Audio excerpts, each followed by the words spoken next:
Donc je peux commander tout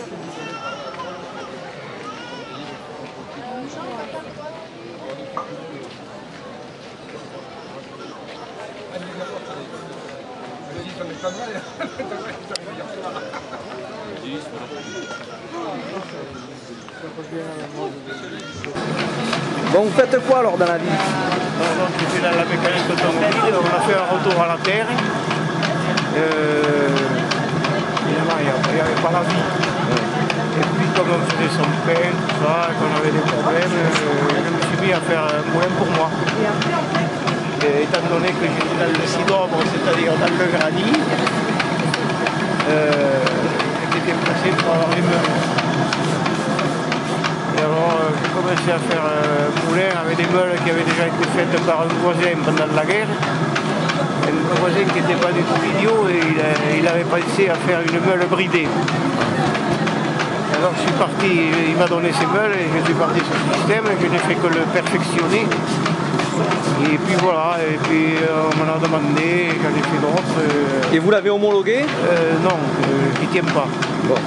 Qui ne tient pas ni à prendre des brevets ni à rien du tout. Moi je souhaiterais qu'on se remette à faire des moulins comme ça. Est-ce qu'on peut considérer que c'est un moulin individuel que les particuliers peuvent acquérir? Non, pour un particulier, c'est pas approprié. Non, c'est approprié aux agriculteurs bio.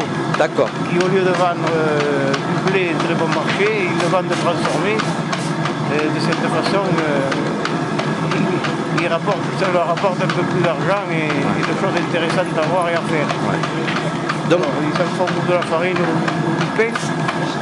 Ça leur donne des relations avec les clients et tout ça, c'est beaucoup plus intéressant. on passerait directement du producteur au consommateur. Oui. Voilà. Puisque le boulanger qui achèterait le grain pourrait se le moudre dans son atelier. Alors j'ai quelques boulangers aussi qui le font. Ouais. Alors là, il faut se battre avec l'administration, les contrôles, etc., etc. Alors il faut des gens qui aient un certain courage. Toujours les mêmes problèmes administratifs, quoi. Oui, bon, des gens qui sont faits pour emmerder les autres. Bon, vous êtes monsieur André Astrier. Astrier. Et vous êtes d'où? Moi je suis dans le Sidobre, dans le Granit. Mais dans le Tarn? Oui, c'est à côté de Castres. Bon, ben, je vous remercie pour l'interview, pour presselibre.fr, et je vais filmer le moulin.